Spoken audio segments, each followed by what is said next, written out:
ठीक है। तो अपन ने डेरिवेटिव में ऑलमोस्ट सब कुछ सीख लिया। एक छोटा सा टाइप का और है, एक दो क्वेश्चन है उसके आपके मॉड्यूल में, वो मैं बता दे रहा हूँ, वैसे वो भी कहीं काम नहीं आएगा। उसको बोलते हैं डेरिवेटिव ऑफ इम्प्लिसिट फंक्शंस। फिर अपन एप्लीकेशंस में आएंगे, इसके कुछ एप्लीकेशन है जो अपने काम के हैं। ठीक है,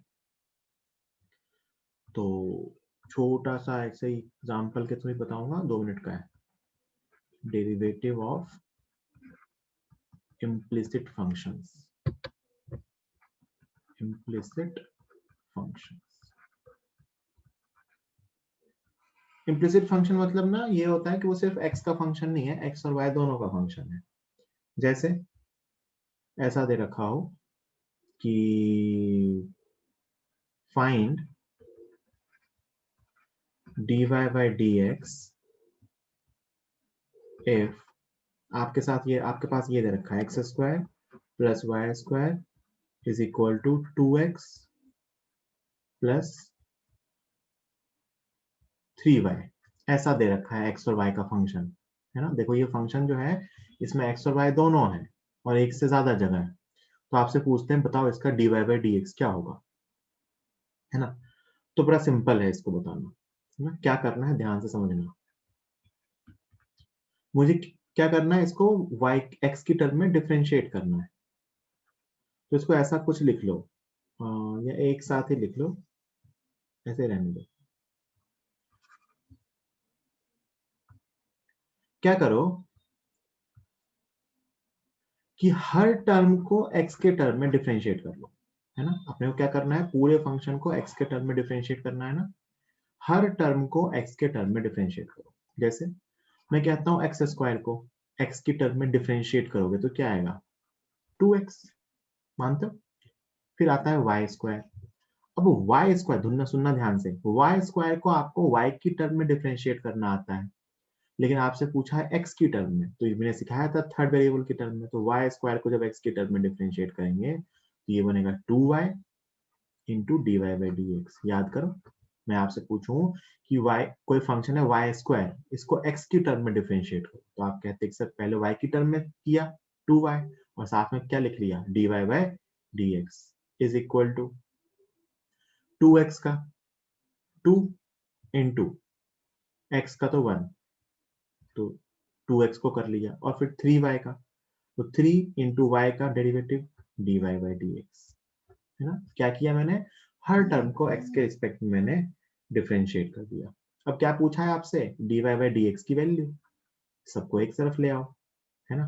तो ये क्या आ जाएगा, 3 dy by dx minus 2 dy by dx is equal to 2x minus 2, है ना। 3 dy by dx minus 2y dy by dx is equal to 2x minus 2। यहाँ से dy बाई dx कॉमन आया और ये बचा 3 minus 2y is equal to 2x minus 2। तो यहाँ से dy बाई dx की वैल्यू आती है 2x माइनस 2 अपॉन 3 माइनस 2। ये रहा आंसर। क्या करना है, बेसिक बेसिक बात समझो। क्या करना था यहाँ पे, सिंपल हर टर्म को x के रिस्पेक्ट में डिफरेंशिएट किया। जो टर्म x में ही थी उसको x के टर्म में करना आसान है, जो y के टर्म में था उसको y के टर्म में करके साथ में क्या लिख दिया dy बाई dx, और फिर dy बाई dx वाली टर्मों को साथ जमा करके उसकी वैल्यू। एक क्वेश्चन और करा देता हूँ, इतना ही काफी है, काम का ही नहीं है, बिल्कुल काम का नहीं है, चिंता मत करना। ऐसा कुछ दिया हुआ तुम्हारे पास, X cube plus Y cube plus 2x square plus 5x plus 3y square is equal to 5, है ना। या कोई कांस्टेंट, कोई भी कांस्टेंट दिया हुआ, आपसे पूछते हैं फाइंड dy बाई dx। अभी हर टर्म या तो x है या तो y है, दोनों का मिक्सचर होता है, तो वो 12th में सीखोगे, काम का ही नहीं है, ये भी काम का नहीं है। अभी मैं हर टर्म या तो x का फंक्शन है या तो y का फंक्शन है, तो मैं क्या करूंगा, देखो हर टर्म को x के रिस्पेक्ट में डिफरेंशिएट कर रहा हूँ। एक्स क्यूब को करूंगा 3x स्क्वायर, वाई क्यूब को करूंगा तो 3y square into d y by d x, plus 2x square को करूंगा 4x, प्लस 5x को करूंगा तो 5, प्लस 3y स्क्वायर को किया तो 3y² को किया तो ये कितना आया 6y into dy by dx equal to 5 का डेरिवेटिव x की टर्म में 0, कांस्टेंट है, कांस्टेंट का डेरिवेटिव 0। अगली स्टेप क्या होती थी, dy बाई dx वाले टर्मों को साथ जमा करना, तो dy बाई dx कॉमन आया उन दो टर्म से और यहाँ बचा 3y² प्लस 6y और उधर की तरफ गए तो आ रहा है minus 3x² plus 4x plus 5। तो यहाँ से dy बाई dx की वैल्यू आई is equal to minus 3x² plus 4x plus 5 bracket में अपॉन 3y² प्लस 6y। ये रहा dy बाई dx की वैल्यू, है ना। तो इनको बोलते हैं इम्प्लिसिट फंक्शंस को डिफरेंशिएट करना। कैसे करना सीखा कि हर टर्म को सेपरेटली डिफरेंशिएट कर लो और फिर dy बाई dx की वहां से वैल्यू निकालो। जल्दी से लिख लीजिए, अपना ये डिफरेंशिएट करने के मेथड्स खत्म हो गए, अपन इसके एप्लीकेशन सीखेंगे। जल्दी लिखिए। और अपन स्टार्ट करते हैं एप्लीकेशंस ऑफ डेरिवेटिव। ठीक,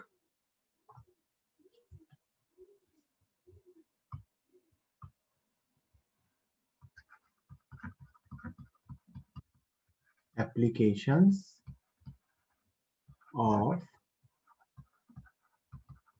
डेरिवेटिव। इसमें मेनली ना अपन 3 टाइप के एप्लीकेशन सीखेंगे। पहला as a rate change measurer, as a rate change measurer. दूसरा एप्लीकेशन सीखेंगे मैक्सिमा एंड मिनिमा, और तीसरा एप्लीकेशन सीखेंगे स्लोप ऑफ अ कर्व। और यही एक्चुअली ये क्या है, geometrical meaning of derivative, geometrical meaning of derivative. तो ये 3 चीजें सीखने वाले हैं, derivative as a rate change measurer, maxima minima और स्लोप ऑफ अ कर्व। ये 3 चीजें एक एक करके, है ना। सबसे पहला मैं स्टार्ट कर रहा हूँ derivative as a rate measurer और derivative as a rate of change. ध्यान से सुनिएगा, बहुत ही सिंपल है, मतलब इसमें जो चीज सीखनी है वो मैं आपको पीछे बता देता हूँ। तो पहला क्या है, derivative as rate of change. मैं एक क्वेश्चन की हेल्प से बता रहा हूँ, है ना, क्योंकि थ्योरी आपको पीछे सिखा चुका हूं।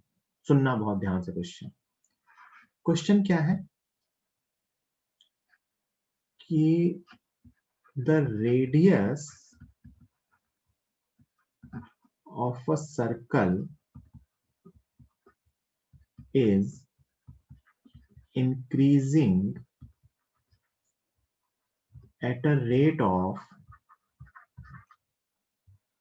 1 सेंटीमीटर पर सेकेंड। एक बात दी हुई है कि सर्कल की रेडियस जो है वो मान लो 1 सेंटीमीटर पर सेकेंड की रेट से बढ़ रही है।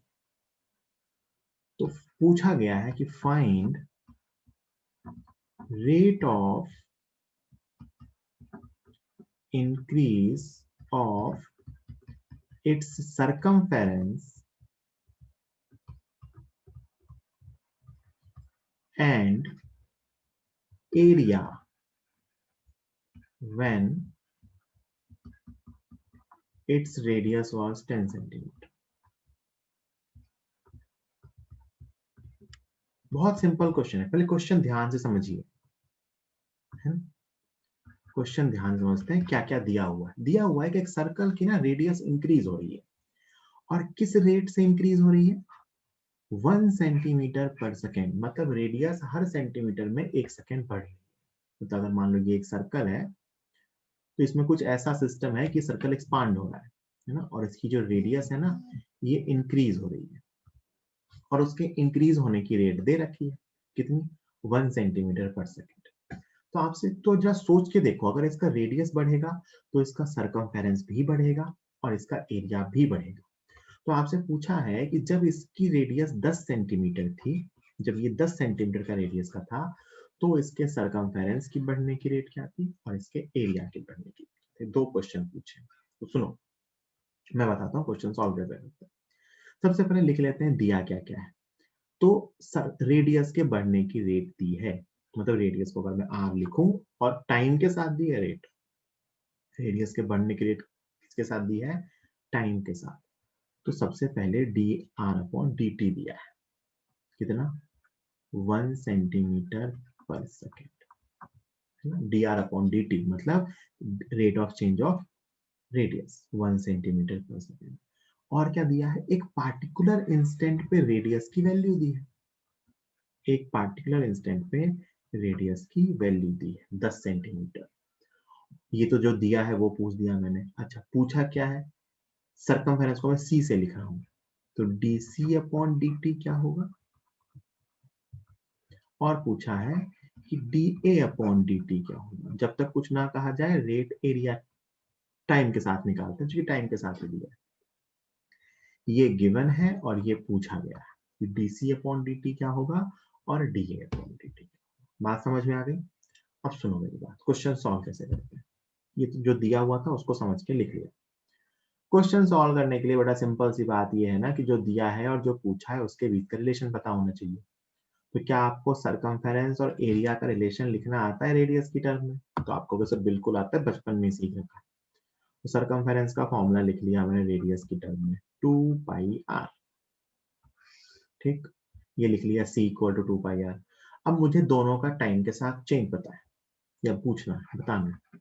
तो इसको आप लिखोगे d c by D t, दोनों तरफ क्या किया, टी के रिस्पेक्ट में डिफरेंशिएट कर दिया। क्यों किया, क्योंकि भैया पूछा है ना d c by D t, इसलिए कर रहे हैं।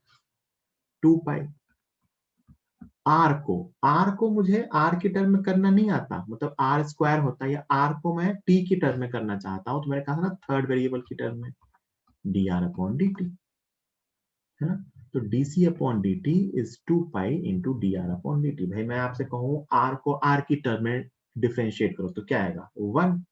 मैं आपसे कहूँ आर को टी की टर्म में डिफरेंशिएट करो तो आप कहोगे 1 into D R upon D T, वही लिख दिया।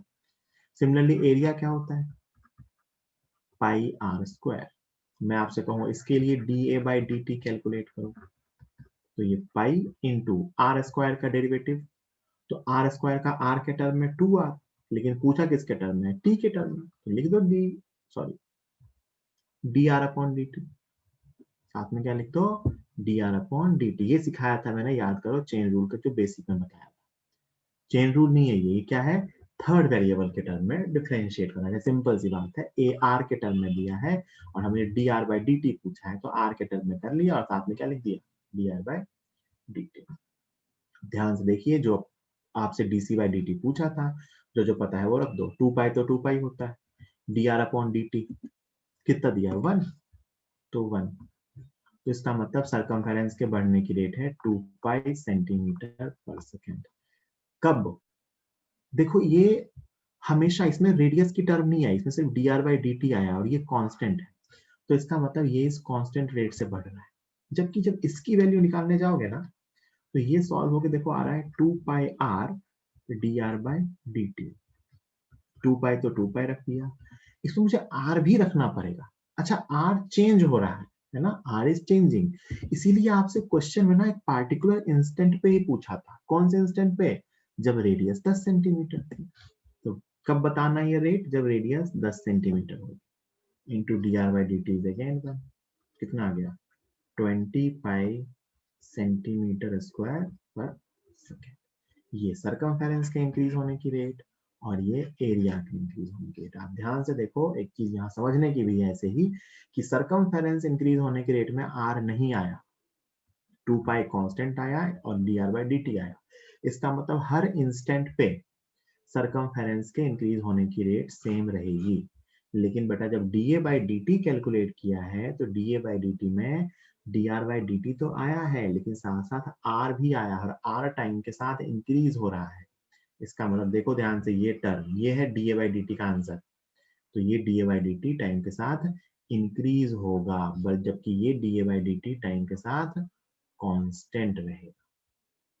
Sorry, DC by D T time के साथ कांस्टेंट रहेगा, DA by D T time के साथ इंक्रीज होगा। तो ये किस टाइम पे पूछा है, जब रेडियस 10 सेंटीमीटर की उठा के रख दिया यहाँ 10, यहाँ पे तो ये आ गया 20। तो क्या करना होता है, सबसे पहले क्वेश्चन में समझना होता है दिया क्या है और पूछा क्या है। तो दिया क्या था, रेडियस के चेंज होने की रेट, पूछा क्या था, सरकमफेरेंस और एरिया के चेंज होने की रेट, और कब, जब रेडियस 10 सेंटीमीटर थी। आना क्या चाहिए, जो दिया है और जो पूछा है उनके बीच का ज्योमेट्रिकल रिलेशन जो मेंसुरेशन से आता है, सरकमफेरेंस 2 पाई आर होता है, एरिया पाई आर स्क्वायर होता है। फिर इसको टी के टर्म में डिफरेंशिएट करिए। किसी को कोई डाउट है? ठीक है, आई होप आपने लिख लिया होगा। चलो अगला क्वेश्चन आपको करना है।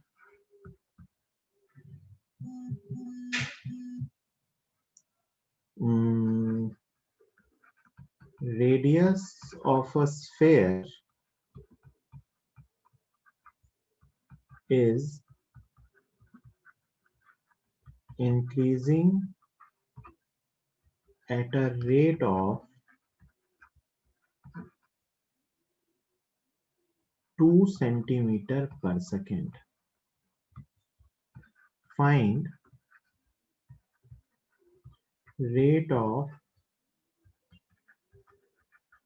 increase of its total surface area, ऐसे मतलब surface area, and volume when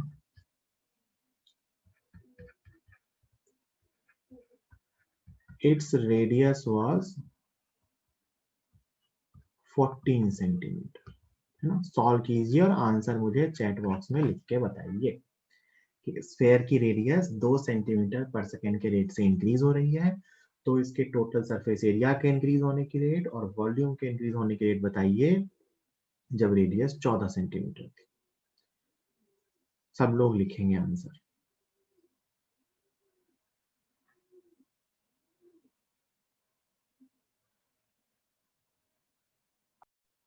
है ना, देखो चलो सबसे पहले देख लेते हैं दिया क्या है ना, ध्यान से देख लो।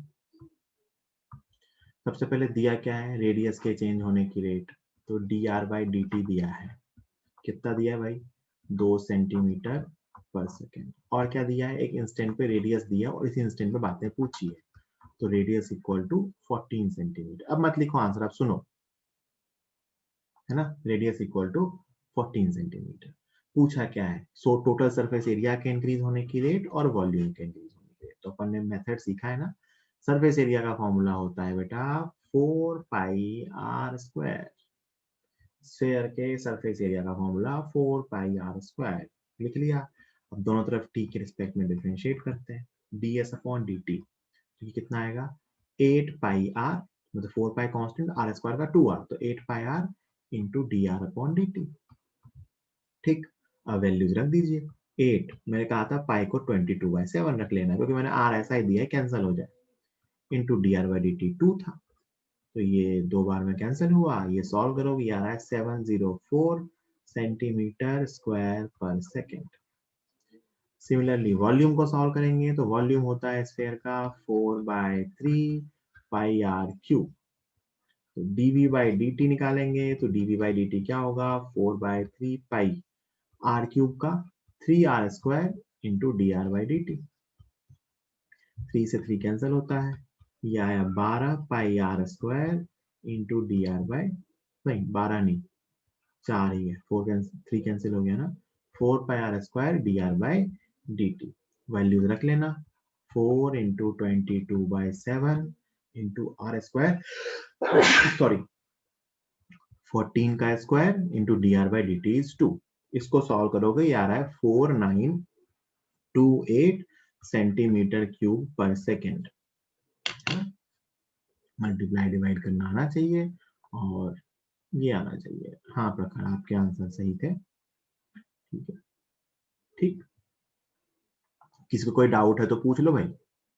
सुनना, एक बात यहाँ सुन लो, हो सकता है ना बहुत बार ds बाई डी आर पूछ लेते हैं, मतलब इसका डेरिवेटिव आर के टर्म में पूछ लेते हैं, इसका डेरिवेटिव आर के टर्म में। तो क्या करते हैं, ये D R by D T नहीं लिखते, मैं पूछूं एस का फंक्शन ये है, बताओ ds बाई डी आर क्या होगा, तो 8 पाई आर। मैं पूछूं v का फंक्शन ये है, बताओ dv बाई डी आर क्या होगा, t की जगह r, तो बस यहां तक लिखते, ये टर्म नहीं लिखते भाई। अपन ने dv बाई dt निकाला कैसे, तो dv बाई डी आर किया into D R by D T.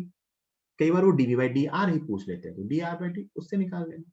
ठीक, चलो एक क्वेश्चन में और दे रहा हूं, सुनो ध्यान से। ये क्वेश्चन क्या है, तो कहा गया है side length of a cube, side length of a cube is increasing at a rate of 5 centimetre पर सेकेंड। क्यूब की साइड लेंथ इंक्रीज हो रही है 5 मीटर पर सेकेंड की रेट से। Find rate of increase of its total surface area, TSA is total surface area, and volume when its side length was 2 meter. When its side length was 2 metre, जब इसकी side length 2 metre थी तो इसके total surface area और volume के increase होने की rate बतानी है।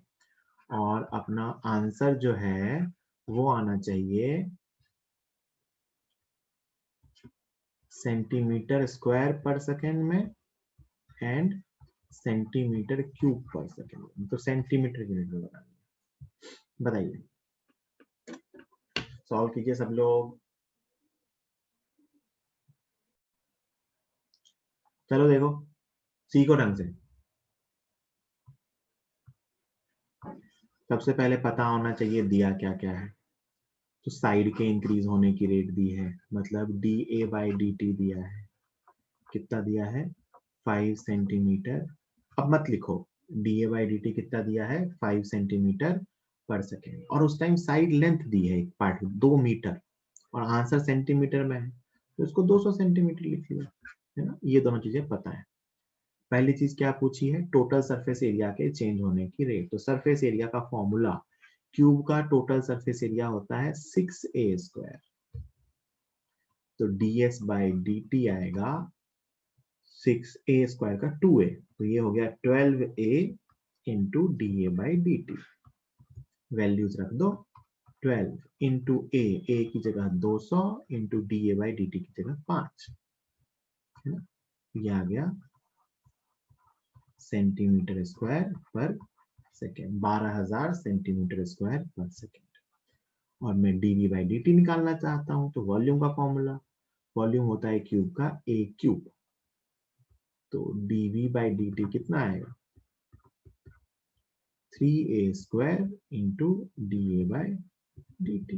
रख दो वैल्यूज, 3a स्क्वायर मतलब 200 का square into D A by D T मतलब 5, तो ये 3 इंटू 40000 इंटू 5,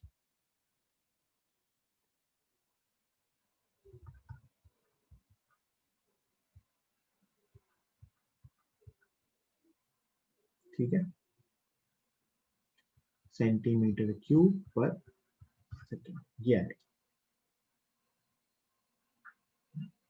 मीटर क्यूब में चेंज करेंगे तो 0.6 मीटर क्यूब पर सेकेंड आ जाएगा, बट मैंने सेंटीमीटर क्यूब में पूछा था तो आपको इसी में बताना था। मतलब कुछ लोगों का 3 आ रहा है, कुछ का 2.6 आ रहा है, पता नहीं कौन सी कैलकुलेशन करी है। मतलब वॉल्यूम का फॉर्मूला तो यही होता है, डिफरेंशिएट करके भी यही आएगा। किसी को कोई डाउट है? एक क्वेश्चन और दे रहा हूं, सिंपल सा ही।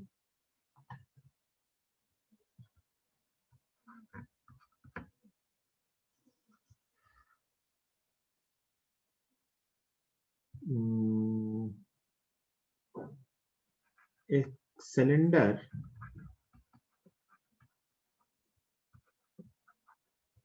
has a fixed height h एक सिलेंडर है, it has a fixed height h and its radius is increasing and its radius is increasing at constant rate and its radius is increasing at constant rate, है ना? नहीं, constant rate नहीं, its radius is increasing and its radius is increasing. height constant है, height constant है और radius increase हो रही है. तो find rate of change of its total surface area and volume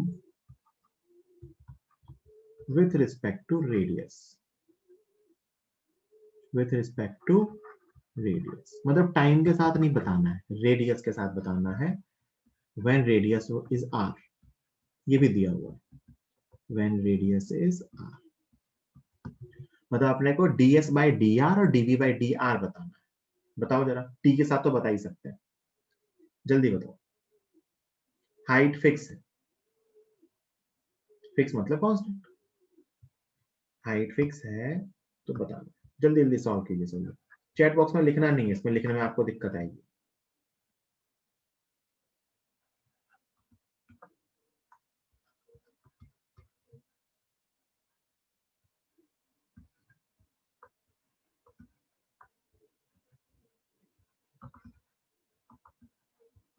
सब लोग सॉल्व करो, तो तक मैं भी सॉल्व कर रहा हूँ.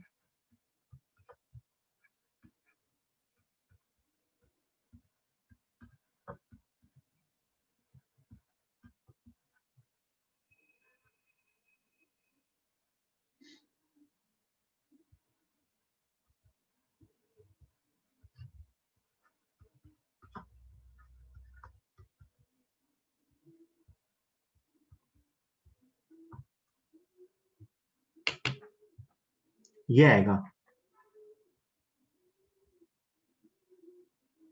h कांस्टेंट है, h कांस्टेंट है तो मैंने इसको r के रिस्पेक्ट में डिफरेंशिएट कर दिया. भाई टोटल सर्फेस एरिया जो होता है सिलेंडर का वो होता है 2 pi R H plus pi R square. 2 pi H हो गया उसका lateral surface area, 2 pi square हो गया दोनों प्लेन सरफेस का एरिया. तो ds बाई डी आर कर दिया. h कांस्टेंट है तो पहली टर्म बन गई 2 पाई h, दूसरी बन गई 4 पाई r. इस तरह वॉल्यूम होता है पाई आर स्क्वायर एच, एच फिर से कांस्टेंट है, पाई तो कांस्टेंट होता ही है. तो आर स्क्वायर का डेरिवेटिव आर की टर्म में क्या आ गया, ठीक. तो dv बाय dr. ठीक है, बहुत बढ़िया प्रयास है ना. कोई डाउट किसी को, किसी को कोई डाउट है तो बताओ, वरना आगे चलते हैं. ये हो गया, अब इसका होमवर्क. अगला यूज,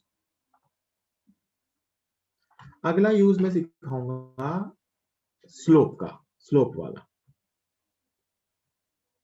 दूसरा यूज है डेरिवेटिव का, वो है to find slope of a curve. To find slope of a curve. सुनना मेरी बात ध्यान से. सबसे पहले तो अपने को ना स्लोप का मतलब पता होना चाहिए. स्लोप ऑफ अ कर्व तो यूज टॉपिक हो गया, इसके अंदर पहले अपने को पता होना चाहिए स्लोप का मतलब क्या होता है ना. तो स्ट्रेट लाइन का जो स्लोप होता है वो कैसे निकालते हैं वो मैं बता रहा हूँ आपको. स्ट्रेट लाइन का स्लोप ना, तो इसमें पहले अपन मैं आपको बता रहा हूँ slope of a straight line. Slope of a straight line.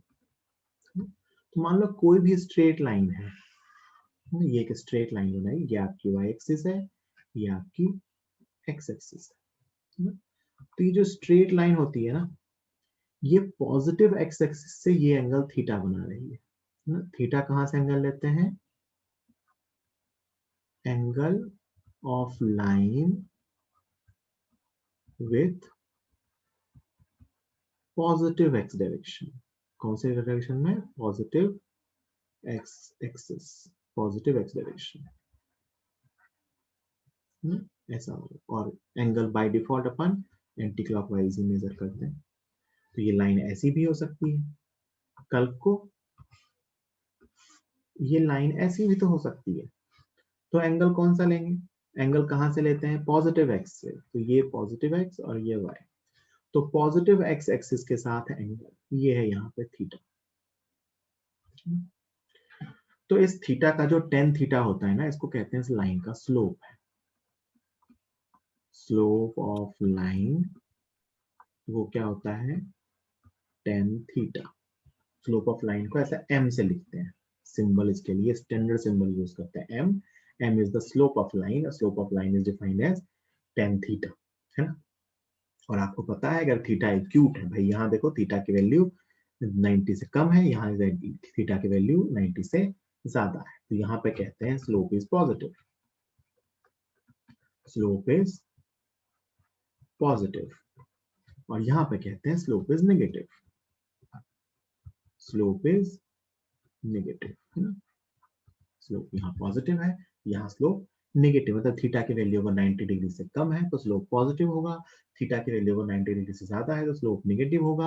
और थीटा 90 हो जाता है तो कहते हैं उसका स्लोप टेंडिंग टू इंफिनिटी है। 1090 मतलब नॉट डिफाइंड है, ठीक है। तो अपने को सिर्फ ये जानना है अभी कि एक लाइन का जो स्लोप होता है वो होता है टेन थीटा, जहां थीटा क्या है, वो लाइन पॉजिटिव एक्स डायरेक्शन के साथ कितना एंगल बनाती है, ठीक।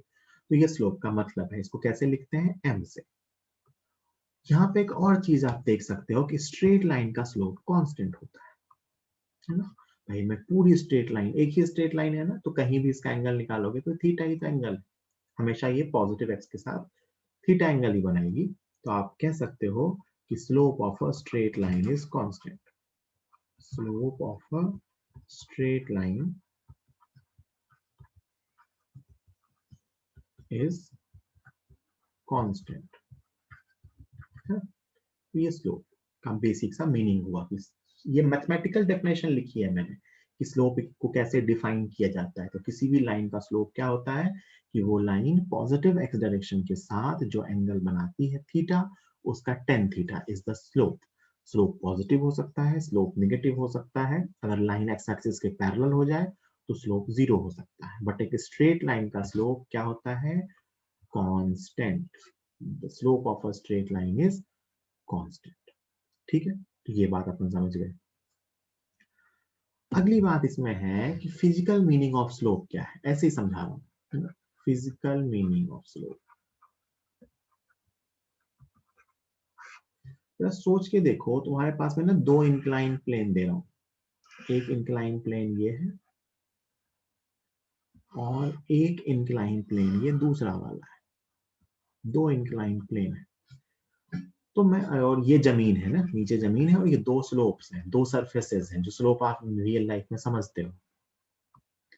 तो आप नॉर्मल लाइफ में कहते ही हो कि इसका स्लोप ज्यादा है, मोर स्लोप, और इसका स्लोप कम है, लेस स्लोप। तो जो रियल लाइफ में आप स्लोप का मतलब समझते हो कि जहां थीटा ज्यादा है ना, एक्यूट वाला एंगल ही अपन नॉर्मली सोच रहे होते हैं रियल लाइफ में, तो जहां थीटा ज्यादा है, क्योंकि आप जब ऑब्ट्यूज में जाओगे ना तो आप इधर से देख लेते हो एक्चुअली, है ना। तो उसकी भी बात नहीं कर रहे, मैं आपको स्लोप की फीड दिला रहा हूँ कि स्लोप का मतलब क्या है। तो स्लोप का मतलब है कि कौन सरफेस ज्यादा स्लोप की, जो रियल लाइफ में समझते हो वही मतलब। इसका स्लोप कम है मतलब ये ऑलमोस्ट हॉरिजॉन्टल है, मतलब हॉरिजॉन्टल के साथ ये कम डेविएट हुआ है, और ये हॉरिजॉन्टल के साथ ज्यादा डेविएट है, मतलब इस पे कम फिसलेंगे, इस पे ज्यादा फिसलेंगे, है ना। तो इसका स्लोप ज्यादा है, इसका स्लोप कम है। मतलब मैथमेटिकली अगर मैं स्लोप को डिफाइन करूंगा तो इसके स्लोप को क्या लिखूंगा, टेन थीटा वन, और इसके स्लोप को क्या लिखूंगा, टेन थीटा टू, है ना। तो आप यहाँ से देख सकते हो जिसके लिए थीटा कम उसके लिए टेन थीटा भी कम, तो उसका स्लोप भी कम, जिसके लिए थीटा ज्यादा उसके लिए टेन थीटा भी ज्यादा, तो उसके लिए स्लोप भी ज्यादा। जब तक पॉजिटिव चलता है तब तक कोई दिक्कत नहीं आती है। नेगेटिव में मैग्नीट्यूड में फिर भी यही ट्रेंड रहता है, बट एक्चुअल वैल्यू में क्या आता है चेंज बताऊंगा आपको। ये मैंने आपको स्लोप का सिर्फ फिजिकल मीनिंग बताया कि रियल लाइफ में जो आपको स्लोप दिखता है किसी भी इंक्लाइन का, तो वही मतलब है। अगर ज्यादा एंगल दिख रहा है तो मतलब ज्यादा स्लोप है, कम एंगल दिख रहा है मतलब कम स्लोप है ना। और स्लोप को मैथमेटिकली कैसे लिखते हैं, टेन थीटा से, ये बात पक्की है। और एक बात मैंने क्या बताई कि स्ट्रेट लाइन का स्लोप कांस्टेंट होता है। स्ट्रेट लाइन का स्लोप सिंपली कैसे निकालते हैं, वो particular straight line positive x direction से जो एंगल बना रही होती है उसे बोलते हैं कि वो उसका टेन थीटा जो है वो उसका स्लोप है। This is the meaning of slope of a straight line. अब आते हैं किसी कर्व का स्लोप कैसे निकालेंगे, है ना। कर्व का slope, slope of a curve, इसके बाद बताऊंगा मैं कि डेरिवेटिव का ज्योमेट्रिकल मीनिंग क्या है। Slope of a curve, what is meaning of slope of a curve. जैसे मान लो मैं ना आपके सामने एक कर्व ड्रॉ कर देता हूँ, अभी तक लाइन थी ना, अब एक कर्व है ऐसा, ठीक है। अब मैं पूछूं इसका स्लोप बताओ तो आप कहोगे सर इसका स्लोप कोई सेंस ही नहीं है, इस पॉइंट पे कुछ अलग फील आएगी, इस पॉइंट पे कुछ अलग फील आएगी, इस पॉइंट पे कुछ अलग फील आएगी। जैसे मान लो मैं ना आपको बोलूं कि आप इस इंक्लाइन प्लेन पे जाओ तो आपको हर जगह ना वो इंक्लाइन प्लेन इक्वल स्लोप ही दिखेगा, फील करना है, इस पे आपको चलना है, इस पे मान लो आपको चलना है तो आपको हर जगह ना ये इक्वल स्लोप ही दिखेगा। जबकि आप जब इस पे चलना, मान लो इस पे साइकिल चलानी है, तो जैसे जैसे आप ऊपर जाते जाओगे आपको लगा रहा है इसका स्लोप तो बहुत बढ़ता जा रहा है। रियल लाइफ में भी यही फील होता है। तो एक्चुअली में अपन यहाँ आपको स्लोप हमेशा एक जैसा फील होगा, है ना। आप ऐसे किसी प्लेन पे अगर साइकिल चलाओ या पैदल चलो तो आपको हमेशा लगेगा अरे स्लोप तो एक जैसा है। बट विजुअलाइज करके देखो, अगर आपको मैं कहूँ कि इस कर्व वाली रोड पे आपको ऊपर चलना है तो आपको कह रहे सर ऊपर जाते जाते स्लोप तो बढ़ता जा रहा है ना। बिल्कुल ऐसा ही हो रहा है प्रैक्टिकल लाइफ में। जो आपको फील हुआ कि आप इस रोड पे जैसे जैसे ऊपर जा रहे हो रोड का स्लोप बढ़ता जा रहा है, बिल्कुल सही फील हुआ। और इसको ही हम कैसे डिफाइन करते हैं, तो सुनो। किसी कर्व का स्लोप जब किसी पॉइंट पे निकालना होता है तो जिस पॉइंट पे स्लोप बताना हो उस पॉइंट पे टेंजेंट ड्रॉ करते हैं। तो slope of a curve means slope of tangent drawn at any point. जिस पॉइंट पे आपसे पूछा जाए कि बताओ यहाँ स्लोप क्या होगा, आप कहोगे सर वहां पे एक टेंजेंट ड्रॉ करेंगे, इसमें पॉइंट 1 लू, पॉइंट 2 लू, पॉइंट 3 लू, मैं बोलूँ 1 पॉइंट पे एक टेंजेंट ड्रॉ करो तो ये रहा 1 पॉइंट पे टेंजेंट, तो इसका एंगल मान लेते हैं थीटा 1। वैसे मैं 2 पॉइंट पे स्लोप ड्रॉ करूं तो ये रहा 2, टेंजेंट ड्रॉ करूं तो ये रहा पॉइंट 2। तो 2 पॉइंट पे अगर मैं टेंजेंट ड्रॉ करूं तो उसका एंगल रहेगा थीटा 2 मान लो। और ऐसे ये 3 पॉइंट है, 3 पॉइंट पे टेंजेंट ड्रॉ करूं तो यहाँ मिलेगा अपने को उसका एंगल थीटा 3, है ना। तो आप लिखोगे slope at point 1, slope at point 1, इसको मैं सीधा m1 लिखूंगा is equal to tan theta 1। ऐसा ही m2 लिखोगे दैट इज tan थीटा 2, और m3 लिखोगे तो वो लिखोगे tan theta 3। Slope at point 2, slope at point 3, है ना। तो ये हुआ स्लोप का, स्लोप ऑफ अ कर्व का ज्योमेट्रिकल मीनिंग। किसी भी कर्व का स्लोप ज्योमेट्रिकली कैसे निकालते हैं, तो जिस पॉइंट पे स्लोप निकालना हो उस पॉइंट पे एक टेंजेंट ड्रॉ करते हैं। सोच के देखो, फिजिकली मैं आपको समझाऊं तो, कि अगर आप इस पे साइकिल चलाओगे ना, सुनना ध्यान से, जब आप यहाँ पहुंचोगे तो आपको लगेगा आप इस इंक्लाइन प्लेन पे हो, फील करके देखो। यहाँ जाओगे तो आपको लगेगा आप इस इंक्लाइन प्लेन पे हो, यहाँ जाओगे तो आपको लगेगा आप इस इंक्लाइन प्लेन पे। तो एक्चुअली ना एक कर्व जो होता है ना, वो हर पॉइंट पे एक इंक्लाइन प्लेन होता है डिफरेंट डिफरेंट एंगल वाला, है ना। और इंक्लाइन प्लेन, अगर प्लेन वाला बात की जाए तो एक प्लेन, इंक्लाइन प्लेन तो बिल्कुल फ्लैट सीधा सीधा होता है। जबकि मैं कहूँ कर्व क्या है, तो कर्व भी इंक्लाइन प्लेन ही है, बट हर पॉइंट पे उसका थीटा बदल जाता है ना। तो curve is a combination of incline plane, हर पॉइंट पे डिफरेंट डिफरेंट डिफरेंट डिफरेंट वाला इंक्लाइन प्लेन। और स्लोप ऑफ अ कर्व की डेफिनेशन क्या है, कि आपको किसी भी पॉइंट पे, तो इंक्लाइन प्लेन का वही हो गया, कि आपको किसी भी पॉइंट पे स्लोप निकालना है तो उस पॉइंट पे आप एक टेंजेंट ड्रॉ करेंगे, और उस टेंजेंट का जो स्लोप, टेंजेंट तो क्या हुआ, स्ट्रेट लाइन, और स्ट्रेट लाइन का स्लोप मैंने आपको पीछे समझा दिया। स्ट्रेट लाइन का स्लोप कैसे निकालते हैं, तो आप कहते हो कि straight line curve positive x के साथ जो एंगल बनाती है उसका जो स्लोप होता है वही होता है स्ट्रेट लाइन का स्लोप। तो इसका मतलब ये टेंजेंट जो पॉजिटिव एक्स के साथ एंगल बनाएगी उसका जो स्लोप होगा वो कहलाएगा slope of a curve. This is meaning of slope of a curve, है ना। तो मैंने आपको बताया स्लोप ऑफ स्ट्रेट लाइन और स्लोप ऑफ कर्व का मतलब। अब अपन आगे सीखेंगे कि अपन डेरिवेटिव की हेल्प से ये कर्व का स्लोप कैसे निकालते हैं फंक्शन का, है ना। यहां तक कोई डाउट? चलिए, तो ये अपन सीख गए स्लोप ऑफ अ कर्व। अब अभी डेरिवेटिव तो कहीं आया ही नहीं, डेरिवेटिव कहाँ आया इसमें, तो अब बताते हैं डेरिवेटिव। इसको कई बार ज्योमेट्रिकल मीनिंग ऑफ डेरिवेटिव भी कह देते हैं। तो सुनो ध्यान से, जब मैंने डेरिवेटिव बताया था तो मैंने कहा था कि जो डेफिनेशन थी वो ये थी कि dy बाई डी एक्स, जिसको मैंने समझाया था, तो मैंने कैसा कुछ लिखा था, limit delta x tending to zero delta y upon delta x. मतलब मैंने इसका मतलब बताया था कि अगर delta y by delta x में डेल्टा एक्स बहुत ही छोटा आ जाए तो वो dy बाई डी एक्स बन जाता है। अब देखना इसका ज्योमेट्रिकली क्या मतलब है, बहुत ध्यान से समझना। ये y है, ये x है, मान लो एक कर्व बना रहा हूं, ठीक। अब मैं कुछ पॉइंट्स ले रहा हूं,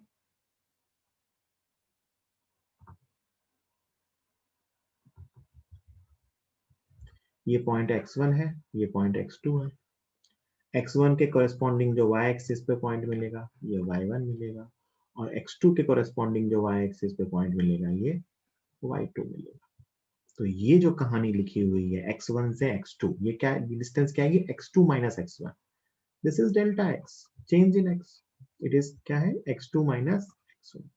और ये यहां से यहां तक की जो कहानी लिखी हुई है ये क्या लिखी हुई है, delta y। And what is delta y, y2 minus y1।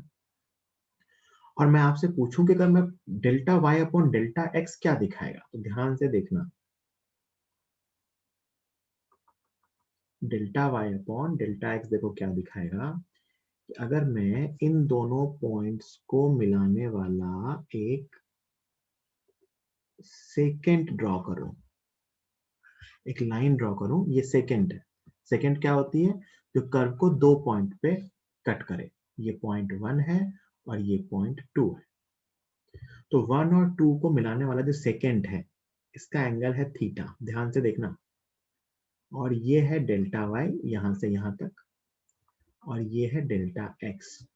तो जो टेन थीटा है ना, टेन थीटा, ये आएगा delta y by delta x, है ना। तो अगर मैं फाइनाइट चेंजेस लेता हूं delta y by delta x, तो ये इस ट्रायंगल का टेन थीटा है, और यही टेन थीटा है स्लोप ऑफ सेकेंड।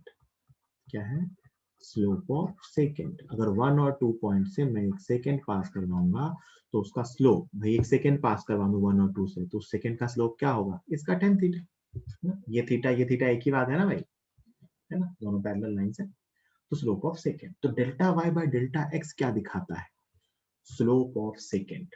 क्या दिखाता है, स्लोप ऑफ सेकेंड। मतलब delta y by delta x में तो वाई की वैल्यू में चेंज होने के लिए आप वाई में जिस पॉइंट से जिस पॉइंट तक गए हो उस पॉइंट से पास होने वाला एक सेकेंड होगा, जिसका स्लोप होता है delta y by delta x. अब मैं अगर यहाँ लिमिट लगा दूं, अब मैं अगर आपसे कहूं कि if delta x tending to zero, सोचो बहुत ध्यान से फील करना, delta x tending to zero मतलब ये जो x2 पॉइंट है, डेल्टा एक्स क्या है, ये क्या, तो delta x tending to zero का मतलब हो जाएगा कि ये जो गैप है ये गैप कम होता जा रहा है।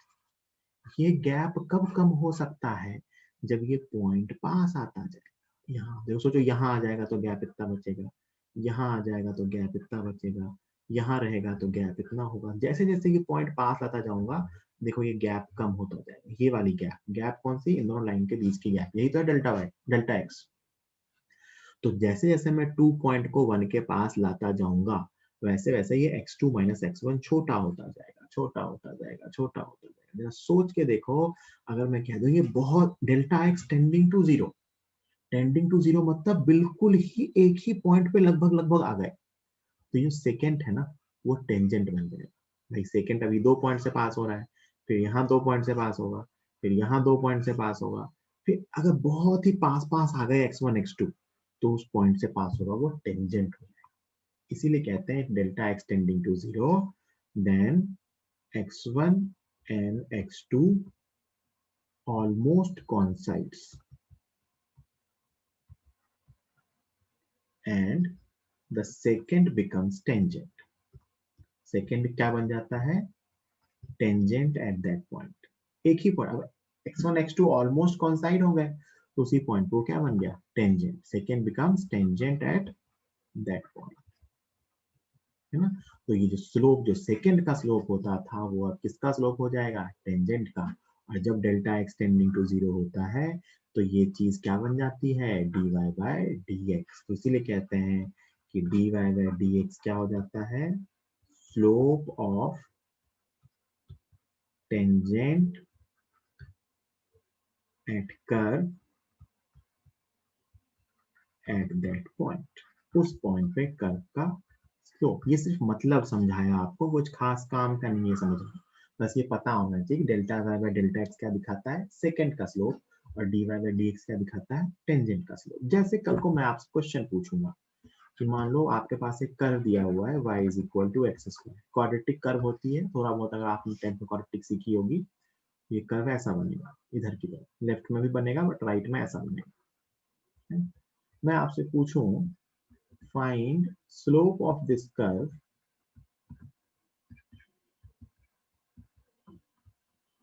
at x equal to 4, है ना। क्वेश्चन मान लो पीछे जो पढ़ा है उसको सिर्फ यूज करना है, ऐसे ही यूज करते हैं, तो बिल्कुल आसान है। स्लोप ऑफ कर्व क्या होता है, dy बाय dx। भाई किसी भी कर्व का स्लोप कैसे निकालते हैं, dy बाय dx से। तो स्लोप कैसे निकालेंगे किसी कर्व का, dy बाय dx। तो किसी पॉइंट पे इसका जो स्लोप होगा वो होगा इस कर्व का की फंक्शन का dy बाय dx, मतलब 2x। ये आया स्लोप का function, this is function of slope. ये क्या है, function of slope at any point. क्या किया, अगर मैं कर्व के जो फंक्शन है उसको डिफरेंशिएट कर दूं तो स्लोप का फंक्शन आ जाएगा।